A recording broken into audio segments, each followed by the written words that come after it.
Knowing we have a minute for each question as we go through questions that were submitted by the candidates. I think that's a really good, interesting way to do this, is to hear from candidates talking to each other about the issues that they think the city is confronting. We also have time for some questions from the audience, so please find ways to submit those as well. But we'll start with a question from Connie Boson, and Chelsea, you'll get the first chance to respond to this one. What is your top priority to improve the tax base?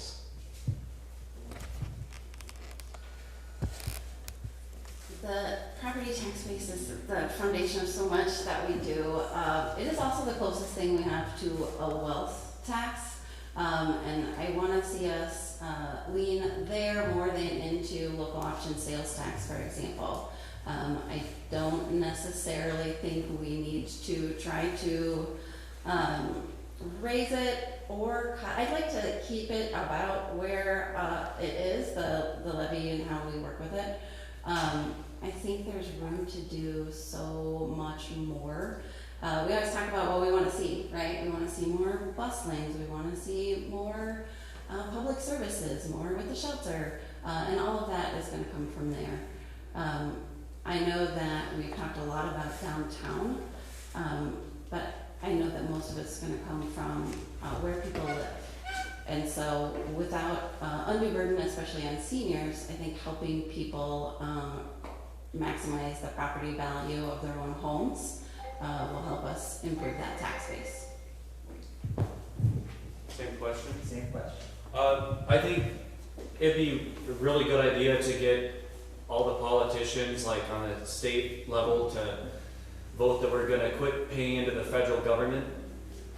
Because the government that we have is really horrible, and I don't even think the president that we have is even elected legally. So I think if we, I know it's unbelievable. But so if we quit paying into the federal government, we'd have a lot more money.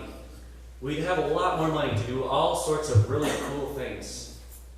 A lot of people would have a lot more money, especially the poor people that the left says they really like to cater to.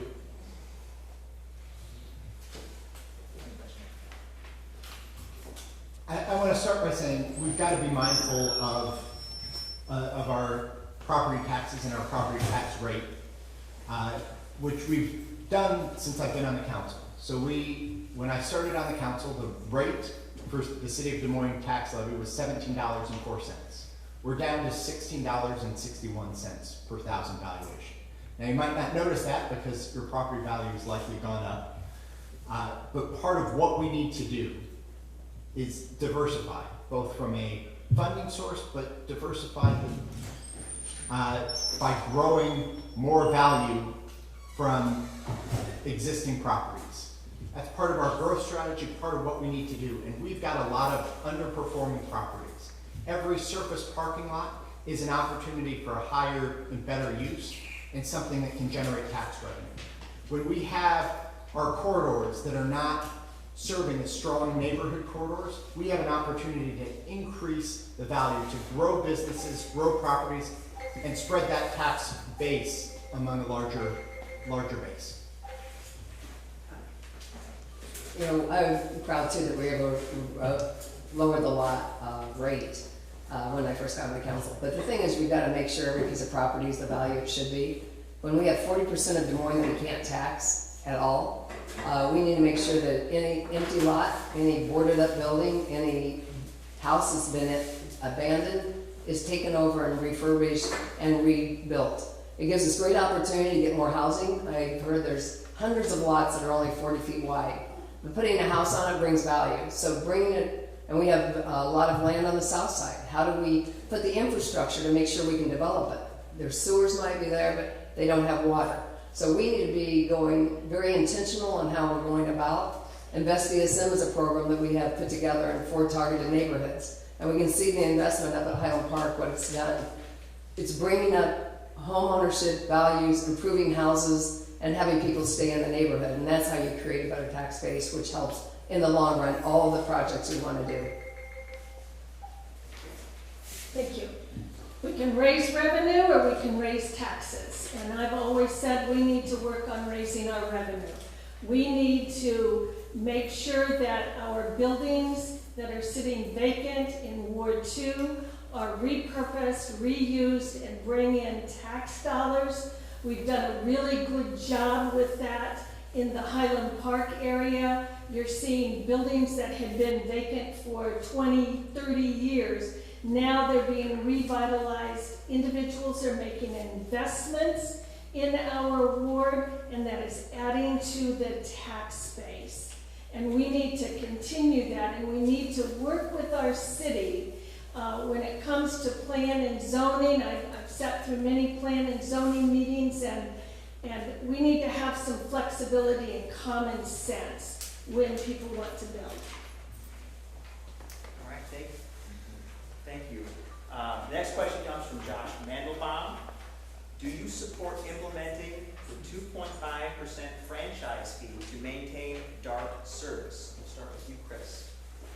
Well, I actually don't know, and I wasn't asked to submit any questions that I had for people to ask, so I don't know why, but I can assure you that, like, however any of these guys are going to vote, I'm going to vote the opposite on this. Maybe I'll have to ask one of my advisors that I'll have what I should do. I'm honest, I don't really know, but I'll do the opposite of whatever they'll do.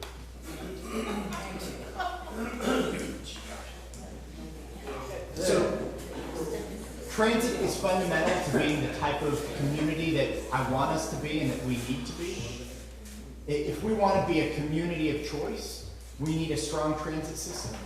If we want to be a community that works for everyone, we need a strong transit system. And so I don't want to see us going backwards with where we're at in transit. In fact, I think we need to think about how we improve our service, not how we cut our service. So I'm willing to do whatever we can to maintain service level. That includes implementing a 2.5-cent franchise fee that would allow us to provide immediate relief to property taxpayers. We're currently at the 95-cent cap in the DART transit levy. And it would give us flexibility. It would allow us to provide relief from a property tax perspective, and it would give us time to think about how we improve and redesign transit service to reach more folks and to increase ridership. So I support it. Transit is essential in Des Moines area. It's unfortunate the legislature only voted for cities above 200,000 because there's a lot of other cities that belong to DART and they should have the opportunity too. So that's the part that was a little problematic.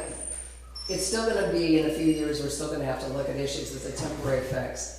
And I believe we need to look at how we do DART. We've got to get more competitive, do more on-call. We've got to be able to get people to and from where they need to go. You can't have more routes to get more people. You can't get more people to have more routes. So we need to be, I think, really looking at newer ways to do DART and not relying on the same ways we've always done, because it is critical to have. The school district, I know, uses it a lot, and it's essential for people, and most of the people that need DART are ones that don't have cars. So we know we need it, but how can we do it even in a better way to get people to where they need to be?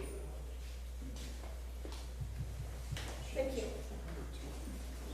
I'm not going to support a 2.5% franchise fee until we have real discussions with DART.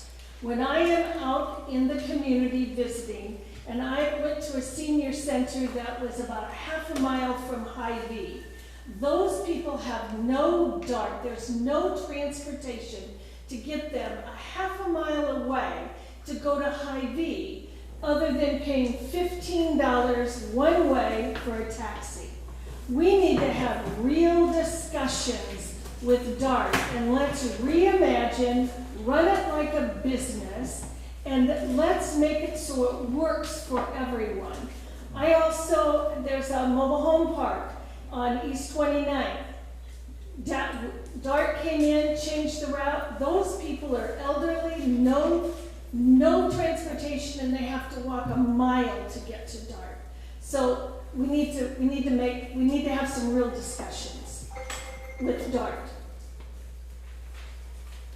We do. We need to have some real discussions with DART. I think the examples that we just heard are demonstrations of why cuts to service are so harmful to our community members, especially people who don't have other options.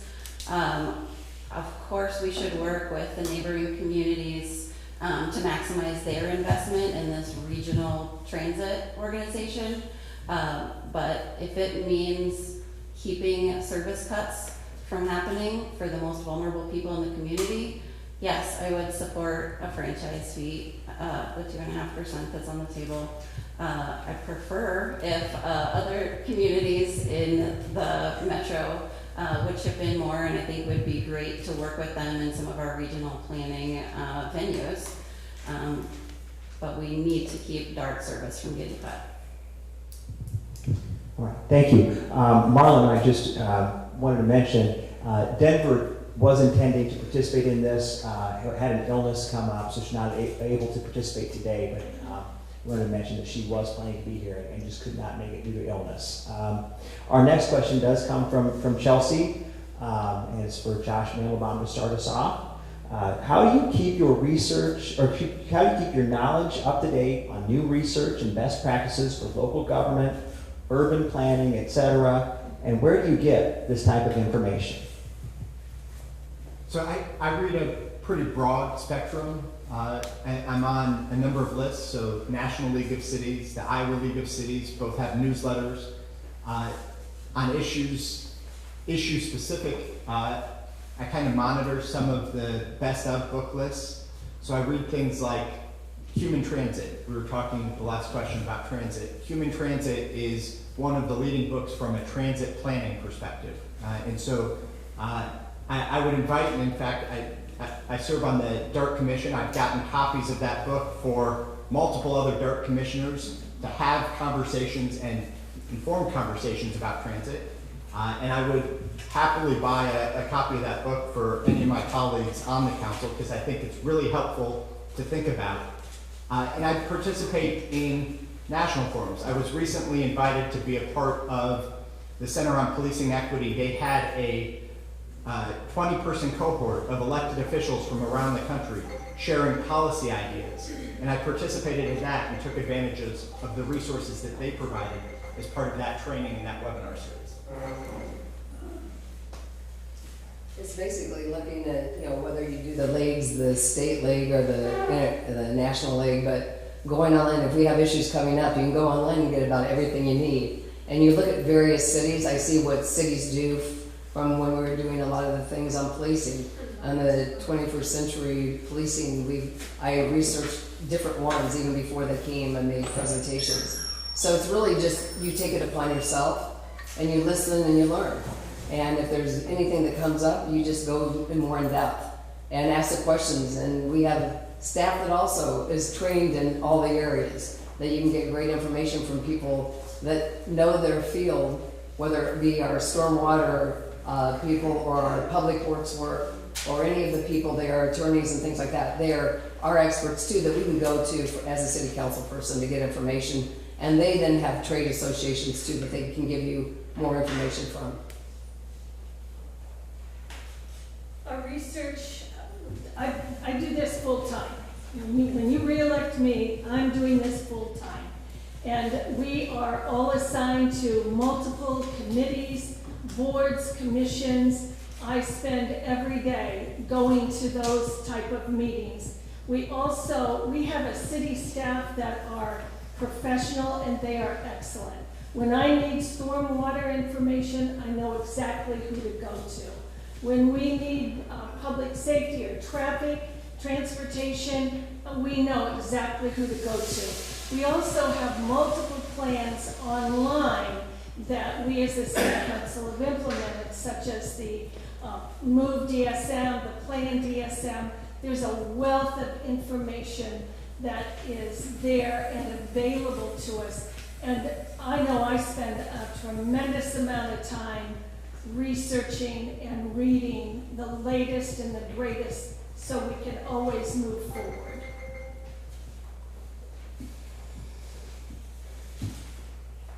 I try to stay as up to date as I can on on issues affecting governance and good government at the local level.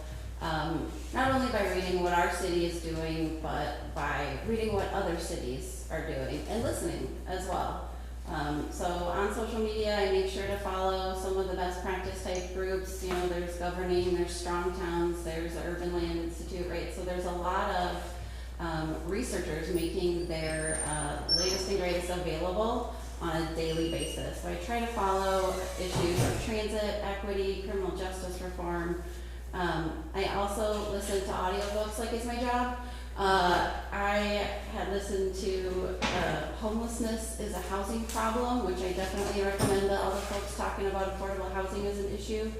Also, The Affordable City is an excellent handbook for policymakers that I would love to see more folks read.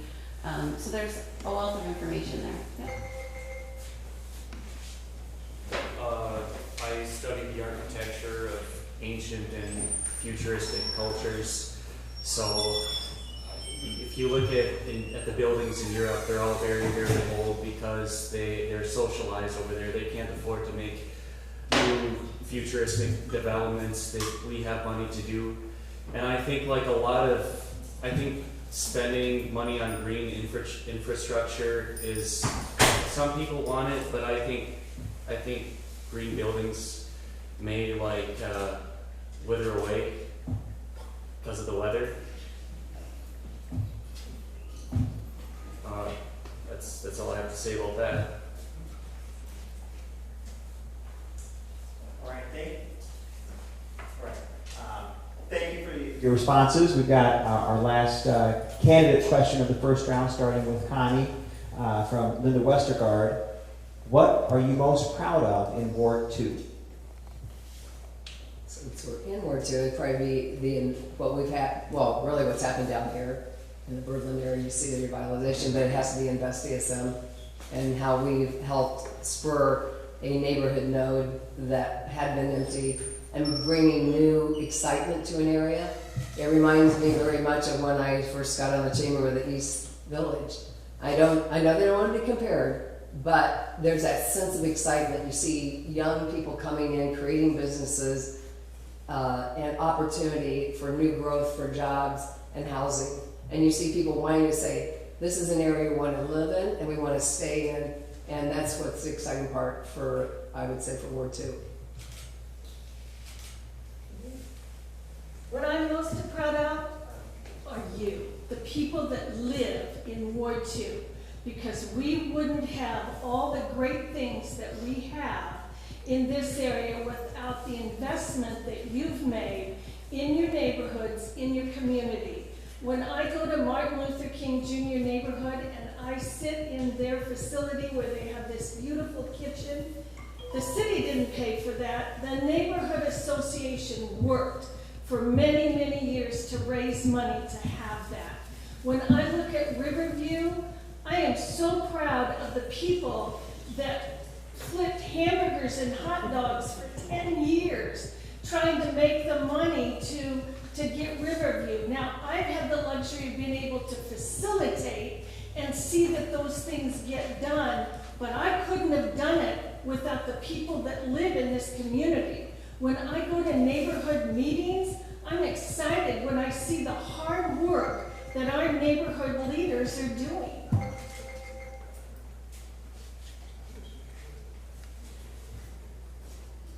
There's a lot of really great stuff in Ward 2, and some of the stuff that comes first to mind is what Capitol Park neighbors worked on as part of Viva East Bank, which I think it was kind of like the predecessor to Invest DSM, except it was in higher need areas. It was Capitol Park, MLK, Capitol East.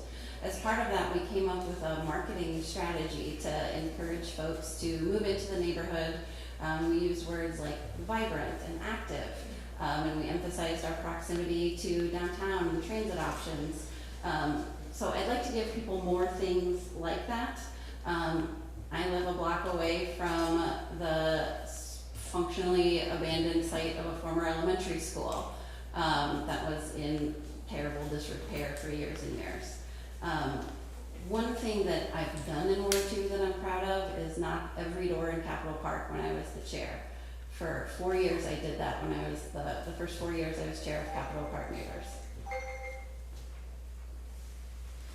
Ward 2 is full of lots of diverse people on the left and the right, woke, not woke, and that identify as all sorts of different things. And they're a nice bunch of people, but kind of like you guys. That's all I have to say about that.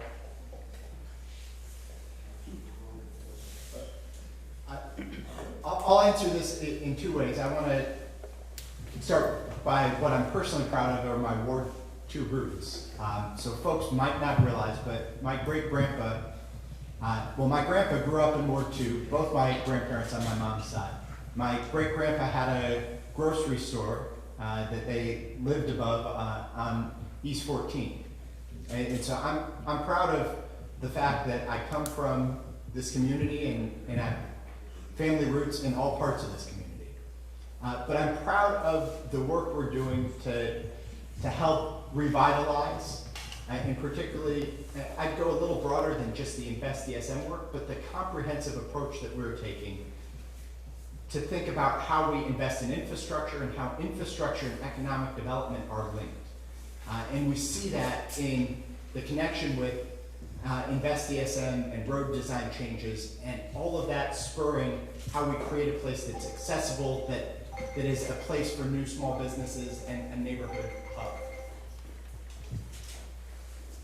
All right, and we have our first audience question. This actually was submitted in various forms by several audience members, but we will start with Linda on this one.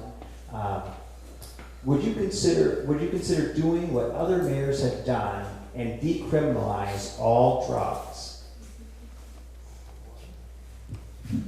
Decriminalize all drugs? We had several drug-related questions, marijuana, decriminalization of drugs. Well, you know, people who live in our neighborhoods want to be safe. And they want to be able to get in their cars and feel safe, that somebody's not inebriated or drugged out. We have laws that we have to follow. And our police take an oath to serve and protect, and they are bound to follow the laws. So they can't just decide, oh, well, we're not, you know, you've been drinking, so what? We're not going to do anything. So, no, I would not be supportive of that.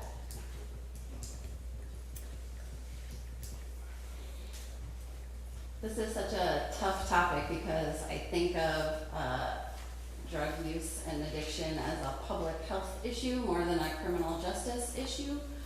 And so I'm glad it's finally being taken seriously that way after decades and decades of criminalizing people with an illness. That said, it would take a lot for me to get on board with full decriminalization of all drugs. I know Portland is a city that's done that, and one of my friends who just moved from here to there has said that it's not working out quite as they had hoped. So there are like safe supervised use centers. I think there are some things we can lift from places that have done it without going all of the way. Making sure there are safe usage sites, safe ways to exchange needles, things like that. I do agree with deprioritizing marijuana enforcement, but again, that's something that we want to be careful as we implement. I'm staunchly opposed to legalizing stuff like methamphetamine, heroin, cocaine, any of those hard drugs. That's horrible, absolutely terrible. But however, there's a lot of misinformation out there about, you know, smaller drugs like marijuana. Personally, I hate it, but other people like it. Some people that smoke it thinks that it helps them. Maybe it does, maybe it doesn't. However, there's a lot of misinformation about it, saying that it's not addictive. Some people say that it's healthy, and you know, some people think it's extremely terrible. I think there's a lot of misinformation about that. But my view is, as far as it being like decriminalized, I think if it was decriminalized, it would, I think it would, I don't think it should be like criminalizing. So I guess my views on it are a little bit libertarian. So I would not decriminalize all drugs, but I will tell you the drug that I do think we should legalize and decriminalize, and that's marijuana. And I support treating marijuana like alcohol. That means the best solution would be legalize, regulate, and that doesn't mean that all of a sudden, because it is legal to operate a vehicle while under the influence. That's part of the regulate piece. And the surrounding states and surrounding communities are already doing this. We are missing out as a state, but perhaps more importantly, the way that we enforce. We know that despite usage being similar across backgrounds, there is a disparate impact in the way that it is enforced. And so I think we need to address that. If the state is unable to act or unwilling to act to legalize, I think we need to deprioritize enforcement of marijuana possession. I would not be in favor of decriminalizing all drugs. I think that we have examples, as Chelsea said, Portland's an example. I talked to somebody even on marijuana where they're more liberal, that because of the tax and the incentives, people are going back to the drug dealers because it's cheaper. So I think whatever we do, marijuana, I would say, should be a lower level offense. We're working with the state, we've advocated for it. And I think we need to expand the medical marijuana. But whatever we're doing, we need to have a lot more treatment. And we need to help people with any addictions they've got. And I think that's we need more prevention instead of intervention. And we need to look at that seriously. Thank you all for your responses. We'll now go into our second set of candidate questions. We will start with Chelsea and then go the reverse order. So Chelsea, then Linda, and back across the table. So first question is from Connie Boson. How would you approach public safety? Great question. There's so much that goes into public safety that I feel like doesn't get talked about enough. If you don't feel safe in your home, if you don't feel safe driving, if you don't have the infrastructure you need to walk or bike to school or work, you're not safe. If you don't have enough food, if you live in a food desert, that's part of health and well-being. So the short answer is, I would like to take a more comprehensive view of public safety. Of course, police, firefighters, other first responders have a big role to play, but I think looking at it with a more holistic lens will help us get the support staff, like social workers, case managers, etc., to the law enforcement officers who, no cops went to the police academy to be a social worker or case manager. So let's get them the support that they need to focus on their jobs while other people help make our lives easier. I've talked about public safety quite a bit during this campaign. Our neighborhoods, people who live in the neighborhoods want to feel safe. And right now, not everyone feels safe. We need to improve our modes of transportation. That's one thing that we're doing to make sure that there are sidewalks installed, trails are put in so we can support different modes of transportation. I think we also have a duty to keep our first responders safe. We now have a brand new fire station in Ward 2, station number 11. What that has accomplished is it is keeping our firefighters safer because of the decontamination rooms that they can go and wash in after a fire, but it is also reducing the response times. So when your house catches on fire and you need a medic, their responders can get there much faster.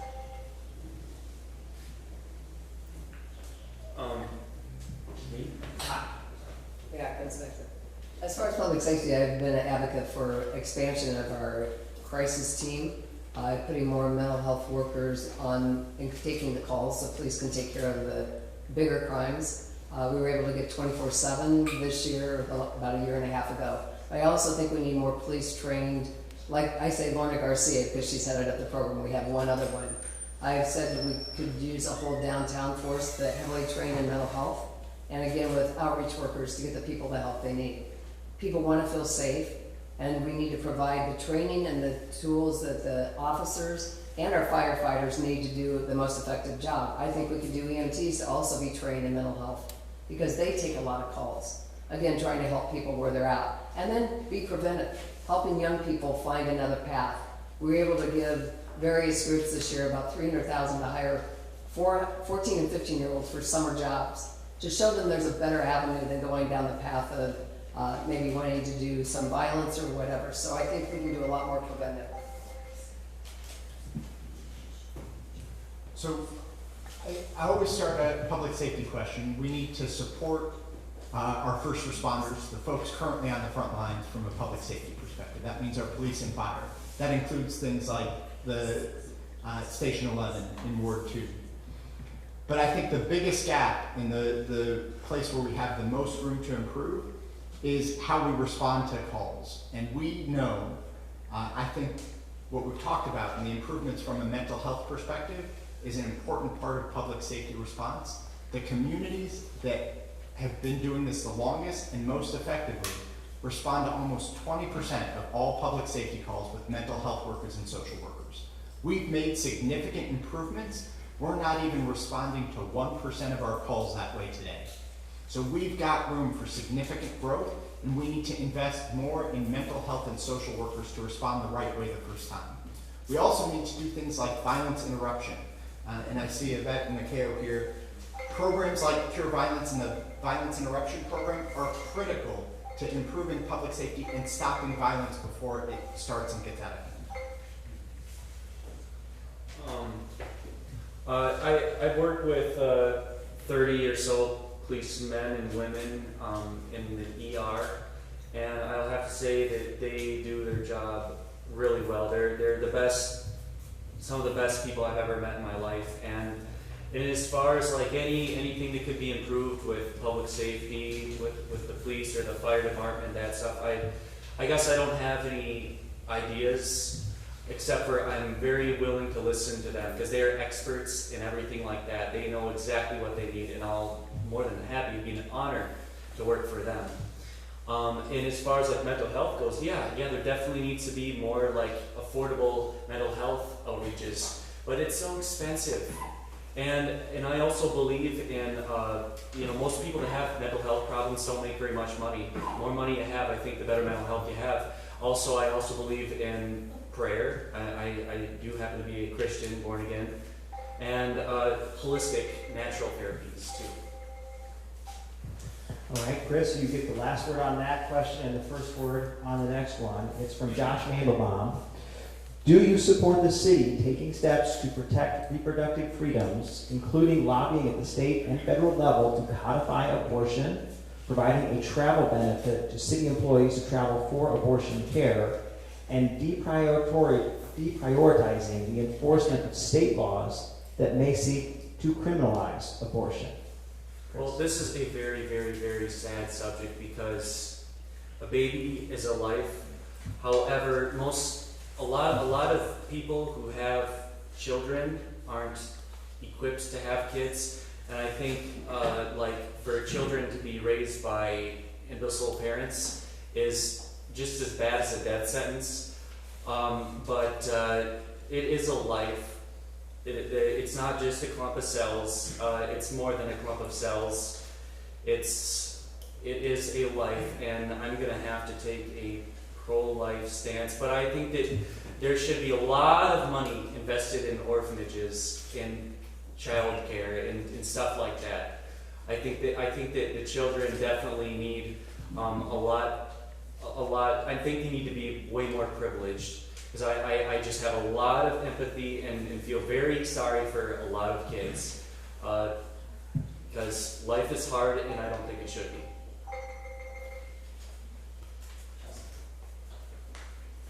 Well, I'm hearing this question as one of intergovernmental relations as well as abortion protection specifically. And I like to, crack that I went to grad school for bureaucracy, which I did. I have a master's in public administration. We studied intergovernmental relations. I know that we can't make any laws here that conflict with the state government, and I'm not advocating for doing that. But I think we have a responsibility to do everything we can to protect our residents. And sometimes that's gonna mean things like, kind of like the least we can do is cover the bill for you to go out of state to get the care you need. If that's what we can do, that's what we should do. I think we've got a responsibility not only to stay compliant with state law, but to do right by our residents when we know that something is potentially harming them. Thank you. Look, I grew up in the 50s. I know what it was like when a 15-year-old girl found herself pregnant and could not do anything other than our parents sent us away to Home for Unwed Mothers. There were simply no options available. Then in the 70s, we had more birth control, abortion became legal, but we still had people that were having to go out of state. You got pregnant and you just disappeared for 9 months. It is a decision that should be between a woman and her doctor. And it bothers me. I read an article today where, because we've made this we've taken this national topic that is so hot and brought it down into our city politics, that we're seeing businesses are saying, look, I don't want to come to Des Moines. I don't want anything to do with Iowa. So we're hurting that. We're not doing our residents any favor to have this discussion. Advocate with your legislature if you want to see something different, but my time is up. I want to make it very clear, I support women's right for choice. It's between the woman and the doctor, and our legislators are responsible for making the law. What was being asked of us was, first of all, to have our employees go out of state, which is a negotiated item. At the timing of it, last September, no law had been changed except Roe v. Wade, no state law, and no Supreme Court ruling. I did not believe it belonged at the city table, but I advocated when we were up at the Capitol. I was at the Capitol, and as mayor, I will continue to advocate with my legislators that are in the room today and all the others to try to get it changed. So I believe that's where it belongs, but I will not back down from advocating for women's rights. We're at a moment in time where we all need to do everything that we can do for every resident we have, and particularly to protect reproductive freedom. So we lobby on state and federal issues all the time. We've taken the position on state and federal issues on marijuana, for example. There's no reason that we shouldn't take a position on abortion access. It impacts our ability to recruit and retain. I think we should join other employers in this state. As of last October, right after the Dobbs decision, many of the large employers in Des Moines said that they would provide a travel benefit to their employees. That includes Wells Fargo, it includes Dotdash, it includes Bridgestone. We should join them and provide a travel benefit and stand up for our employees. We should also be clear, and I worked with Planned Parenthood on language that multiple other cities have passed, that we will not use city resources to investigate or surveil or collect information on a woman or her healthcare provider. Those are things we can do at the city level, and we should.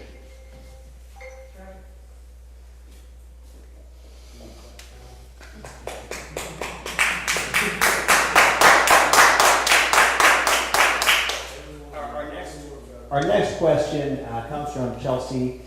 In 2020, the Des Moines City Council passed a revised policing ordinance after extensive lobbying by the NAACP, CCI, and ACLU. It prohibits racial profiling and unfair policing, but advocates say that it's only half the battle, and they continue to call for a citizen review board to ensure accountability in policing. Do you support a citizens review board for DMPD, and why or why not? Starting with Josh. Yes, so I've worked with the community and the organizations that were just mentioned on exactly that. We should have oversight and accountability, and we should have a community review board that is as strong as it can be under existing state law. We have a proposal and we have models. Cedar Rapids and Iowa City both have community review boards and language that has informed drafting of language for a community review board here in Des Moines. It has been recommended. We actually hired PolicyWorks LLC to do a data analysis of Des Moines, and one of the recommendations that they made was that we adopt a community review board. It's one of the pieces that allows us to provide accountability and oversight. We should lead on that. We should support that, and we should act on that. I've said in the past that I'm supportive of having a mechanism that we can review. I do know that we have 21st Century Policing is coming back with models, and I know there's models from Cedar Rapids. And in talking with Cedar Rapids, we've learned a lot, we could learn a lot from them. They said they had very high turnover because of their rigorous training, and that they're almost going more into a policy review. So I think whatever we put in place has to be under the state law, and also something that works for Des Moines. We have a civil service commission that also does a lot of review, and they handle a lot of the issues in regards to discipline and things like that. So I think we need to figure out how it works best for our city. I know that this is a very controversial subject, and when you do your research, you will find that many of the cities that put in a citizens review board simply has not worked the way they have wanted it to work. And part of that is because every party involved has certain rights, and we have to follow the state code. We can't just turn over information to people that have been appointed. That comes with a lot of responsibility for that. We did appoint a citizens advisory board, and they're working with the company that we've consulted with, that will work to bring changes into our department. Things change in this world, and we have to keep moving with it. Yes, I do support a community review board. I think one of the things that is important about it is it can help repair relationships between the police department and the rest of the community by having a mechanism for communication and accountability. But in particular, the communication. And there are a lot of different models used in cities around the country. We've got a model language here. But I think we can come to an agreement on a structure for it that all of the stakeholders will agree on without violating state law. I'd also like to see us supplement some of this communication and accountability with some additional training besides the implicit bias and de-escalation training that we've already talked about. And that's the crisis intervention training that mental illness advocates have been lobbying for and has not yet been implemented. Well, from what I've seen through working with the police, with many policemen, dealing with a lot of homeless people, I thought that the job that they do is really. I thought the police. Thank you for vacuuming. Okay.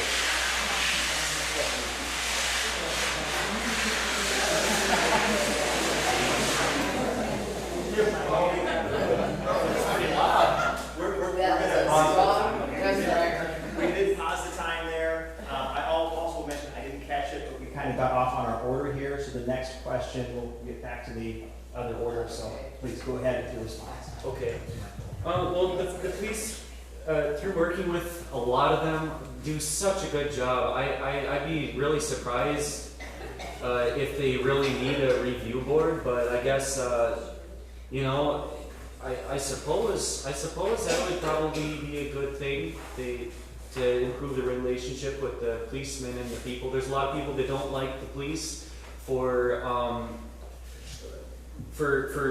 some reasons that I think are maybe silly, and sometimes maybe there might be some overzealous officers occasionally, but I guess I haven't really seen that. I thought they do their work impeccably well. I know I could never do that, but you know, thank God, like, there's a lot of them that do a very good job. That's what I have to say.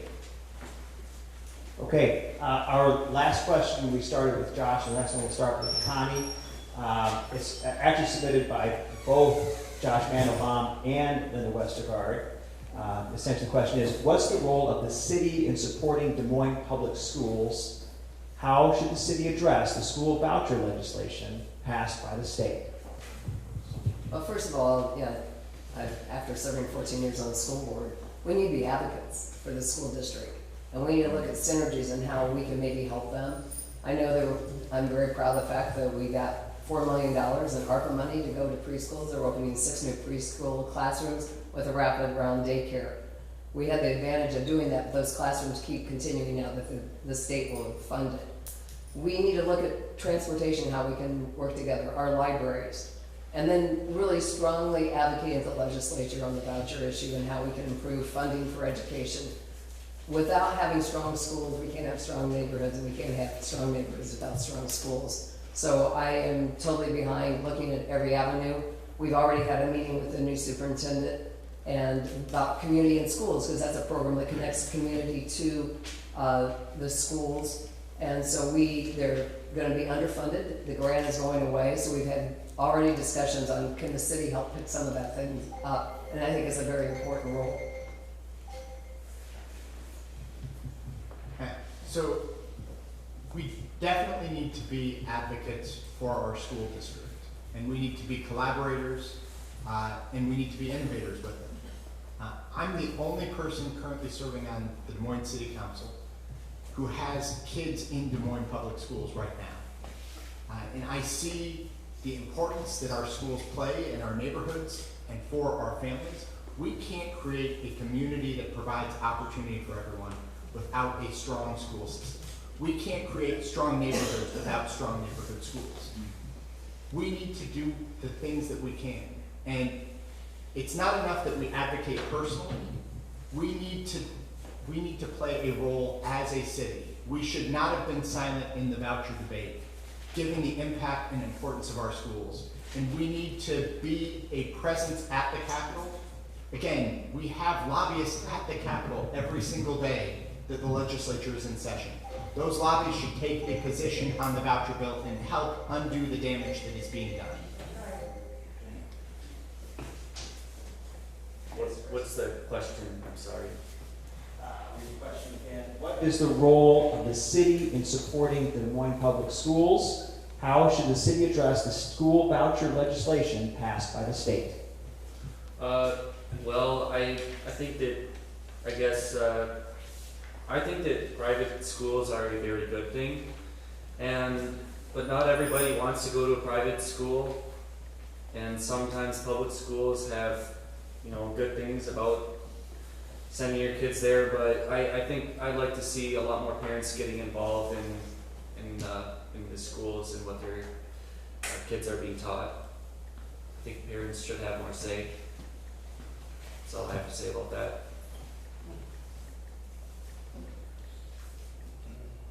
I've talked to a lot of current and former school board members who feel like the relationship between the district and the city needs a lot of repair, and I would like to help make that happen. I went to school to be a teacher. Turns out I can't not be in politics, but I learned a lot about what it takes and the kind of support that folks need. I'd love to see us do some creative things, right? It is an independent community school district, but we can still work together to share resources, to programs as well as facilities. And in particular, I think diversion programs, restorative justice programs are things that are current collaborations that we should grow. I also had a chance to meet with the new superintendent, who is looking forward to shaking up the status quo and getting some new ideas into that relationship, and I couldn't agree more. I'm very excited for the Des Moines Independent School District because we have a new superintendent. I have met with him. He is all about community, and the community and our city and the schools need to work better together. I'm a boots on the ground person. I went to North High. I grew up just a few blocks from here. My children went to Des Moines Public Schools, and my grandchildren now attend Des Moines Public Schools. So we're all about Des Moines Public Schools. An example is Harding Middle School had an issue with some kids were getting out of school on early days out, and you know, they were doing some things that they shouldn't do. I went to the school, I sat down with the school principal and the teachers, and we worked. We brought in volunteers. We were on the street corners just saying, hey kiddos, you need to keep going. We had our neighborhood service officers there that pulled in, that came in and helped us. So there's a lot that we can do, and there's a lot that we have done.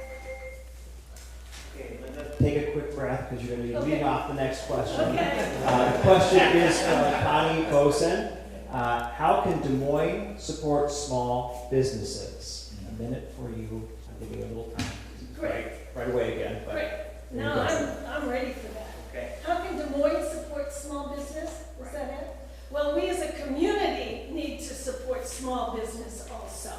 I have worked really hard to bring in new businesses to our community. We have expanded our TIF areas, which is kind of a complicated process, but TIF just means that money stays in the neighborhood. It doesn't go out of the neighborhood like what some people keep saying. The TIF money stays right there. We work with small businesses and developers in our TIF areas, our urban development areas. We have now increased our TIF area, our urban renewal area, right down East 14th over to the East 9th and Hall, all as a way to bring small businesses into our community. We know shopping malls are dead. We're never going to get that. But we have people that want to make their investment, and we have people that have spent their life savings to invest in our neighborhoods, and we need to help them, and we are. Down again to Connie. Oh, back down to me, okay. It's the end of the promise. Well, I'm a huge advocate for small business. I am one. I only 11 days at the fair with Appalicious, but the same struggles. So we need to make sure we streamline the process. I've had 3 small businesses contact me in the last 4 months. The process to get through our systems and our regulations and our codes and pre-app, we need to streamline that process. And I have advocated that you have somebody embedded in economic development that holds the person's hand from A to Z, get them open. They shouldn't be delayed by 6 months or 4 months because every day they're not open, they're not doing business. And when you're a small business owner, you have a great idea, but there's so many things that come up that you might not know. So we need to make sure that they have the training, and there's organizations that provide that training for small businesses, not only to be successful when you open the door, but stay successful. So I think that we as a city can incentivize and break down some of the barriers to make sure that all the small businesses that want to come to Des Moines have an opportunity. We need to create places for small businesses to be successful. And that's the most accessible places in our community, our transit corridors. We need to make it so that customers, no matter how they're getting there, can get there safely. And when we design places that work well for small businesses, we see investment in those places. And we've seen that. We've talked about some of it tonight in the way some of our corridors work, some of what's going on in Highland Park. But we need to do more than that. We need to think about how we use city incentives.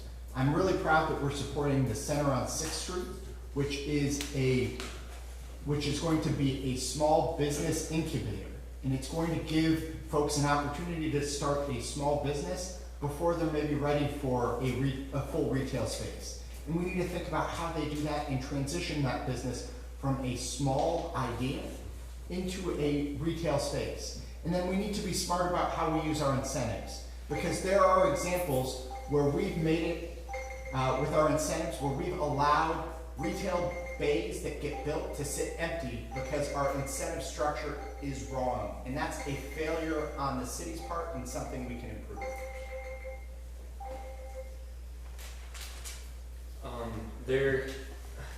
I think that there's like a lot of like permits you have to get if you want to advertise your business, and a lot of small businesses can't afford a very expensive permit to promote their small business.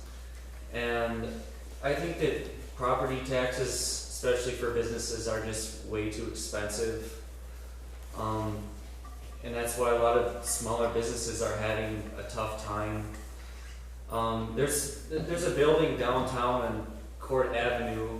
I believe it's like the Treasurer's building, and I think it'd be interesting to entertain the idea of like bringing like a shopping mall down to Court Avenue area. Maybe that building could be converted into a shopping mall or something like that, and have it be relocated maybe, but maybe that'd probably be more government spending to do that, so.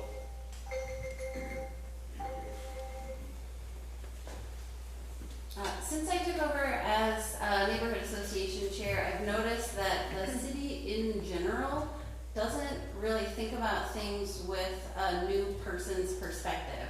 I'll always remember the first time I got the email that said, it's flower order time.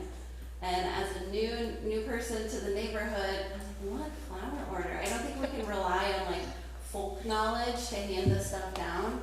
I've talked to for example, the Sound Light coordinator to say, well, how would someone have known that was a choice without having gone through it before?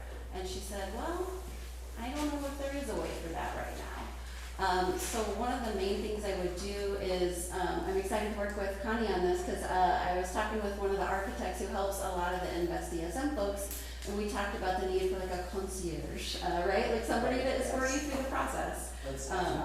That's an important part of it. And of course, they need customers who can pay rent, so vital neighborhoods around our businesses too. Okay, and with our little skip in the order, you're going to be our next person to lead off the question too, so I'm going to give you a little moment. Our last question is an audience question, and then we'll do closing statements after that, and we'll start with Chelsea. The audience question is, the flood of 2018 had a drastic economic, safety, and environmental impact throughout the city. 10 stormwater infrastructure projects have been completed and or are in the process. A study and master plan have identified 15 additional priority projects. What is your commitment to long-term support and funding for the stormwater issue? Oh, it's vital because we have to be preparing for climate change to increase severe weather, increase flash flood risk. There's a great, well, in addition to sort of regulatory compliance, we need to finish those, but I think for our own safety and well-being, it can't be anything but a strong commitment. I don't have a lot else to say on the subject. 2018 was a tough year for those of us who live in Ward 2. You know, we're bounded by the river, and then we've got 4 Mile Creek. We had 9 inches of rain that came down 4 Mile in 3 hours. It was the first time in the city's history. I've said the first day of the floods, I was there at the center where we were housing people. The second day, I was out on site visiting with people who had lost their homes. The third day, I was down at City Hall and said, enough is enough. We're not going to put these people back in their house. They have lost everything. It was the first time in the city's history that we've spent $10 million purchasing homes to relocate people. Since then, we have continued to make very strong improvements with our infrastructure and our stormwater. Highland Park has had a huge a stormwater project where we've separated the storm sewers in another time. I'm fully supportive of the work that Stormwater, in fact, we have 2 Stormwater Committee people here. The floods of 2018, I got to see all parts of the city. I saw the 4-mile tragedy of all the homes and the destruction, 47th Street, Leonard Place, 59th Street. When you see people's lives impacted, you react. We moved up that stormwater, the closest creek, 5 years to get it done because I saw the impact of what happened to people's lives. And it was tragic. And because of the dedication and of people in the neighborhoods that got affected, they wanted a stormwater committee. And I'm proud to say we were able to put one together because they have reviewed every one of our storm watersheds to say where's the next one that we need to improve and when do we need to do it. Again, it was an effort to really help people, but also listen to people's needs and take action. And I'm very proud that we were able to do that. The storms of June 30th, 2018, I think were incredibly impactful, not just to our community, but those of us who were on the council at the time, who saw the impacts to our residents throughout our community and saw the need. And that need is part of what motivates me to act on climate and to the urgency that we act on climate and get a strong climate action and adaptation plan in place. And addressing our storm sewer and our infrastructure is a critical piece of having a strong adaptation plan in place. And that's why we didn't wait on pieces like that. We can't wait. And the work that the Stormwater Advisory Committee has done is important work, and we should remain committed and remain vigilant. You know, we did hard things in moving that up. We actually increased stormwater fees because we understood the impact and the need, and we need to remain committed until we get all of those projects done. To deal with climate change, I think we need to put giant caps on all the volcanoes to prevent them erupting and make them in the shape of pyramids so that when they go off, they'll generate a bunch of spiritual energy for the cities and towns, because that would be clean energy. No, I'm kidding. I don't believe in climate change. It's science fiction, but that's all I have to say about that. Okay, we do not have time for one more audience question, but it would have been based on taxes, so feel free in your closing to address that because there were several questions submitted on tax policy and local taxes. But we have our closings. You have 1 minute for a closing. We will start with Chris on the closing round. 1 minute for your final remarks. Final remarks about anything? Anything you want, So you know that there were several questions about tax policy that we did not get to. It would have been the next question. So totally up to you. You can close on anything you want. Okay, well, I'd like to close on that. I think it's just too expensive to live in Des Moines. It's just too expensive of a city, and like, I'm just gonna look at other cities like Chicago, San Francisco, New York, see what they're doing, for example, and try to do things the complete opposite. And however, I am a musician, I'm an artist, so I'm very into the creative endeavors that other people may do. I'm kind of supportive of the arts. So that's how I like diversity. I like lots of different kinds of music.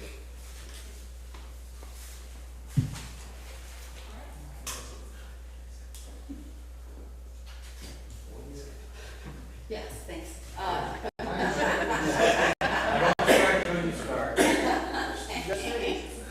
Yeah, absolutely. You know, something we haven't touched on much today, but that I know is a hot topic is remote work and bringing people back to the office. I bring it up because the availability of remote work means that people are more and more asking themselves, where do I want to live? What kind of city do I want to live in? And that's an important thing for us to make sure that we are becoming the city that people want to live in. I think it's time to welcome more voices into City Hall. I think it's important for people to know not only that their input is tolerated, but that it's genuinely welcomed and sought out. I also think we can do a lot better to let folks know what decisions are being made before they're already made. Make citizen input genuinely more meaningful by getting plainer language, better publicity ahead of meetings. Thank you to Northeast Neighbors for hosting this. I sincerely appreciate being here tonight. I'm asking for your vote on November 7th. You know what you get when you elect me. I'm somebody who you know is going to show up. I'm going to have thoughtful discussions with people in the community. I'm knowledgeable. I know how to get things done. I've been working in this community for 50 plus years. I was involved with my children's schools. I've served on boards and commissions. I started our neighborhood association 25 years ago, and that's been my work for the last 50 years, is in my community. And I sincerely appreciate everybody who lives in our community, and we need to welcome everyone into our communities. And I promise I will work hard for you. Well, I'm committed to make this city the most vibrant city it can be. And like I said earlier, we have a lot of critical needs, and I'm invested to do the hard work to address the issues, whether it be infrastructure, public safety, economic development, and revitalization of our neighborhoods. How do you lower taxes? You redevelop and you bring up the base, so you have a larger tax base so we can bring down the rate. I have a track record of getting things done. I also have a track record of bringing people together to work on the solutions by bringing people together and making it welcoming, taking in all the ideas. So I'm committed to this city, and as the mayor, I will continue to do the work that I've done in the past to, again, make this the desirable place people choose to live and stay and raise their families. This is the first time in a generation that we will be electing a new mayor. And what we will do in this election will help determine our future. And that's something that I think about every single day. My kids are 7 and 9. I start my day dropping them off at school and thinking about the future and the community that we are going to create. And I want to be part of creating a place that when my kids 10 years from now are 17 and 19, and they're in a place that they've got choices to make, I want to create a community that they're going to look at and say, I want to stay in Des Moines. I want to be in Des Moines. I want to raise a family in Des Moines. Because this place has worked for me, and it will work for whatever I want to do going forward. That's the type of community I want to create. That's the type of future I want to create. And I'm going to work every single day to make that future a reality.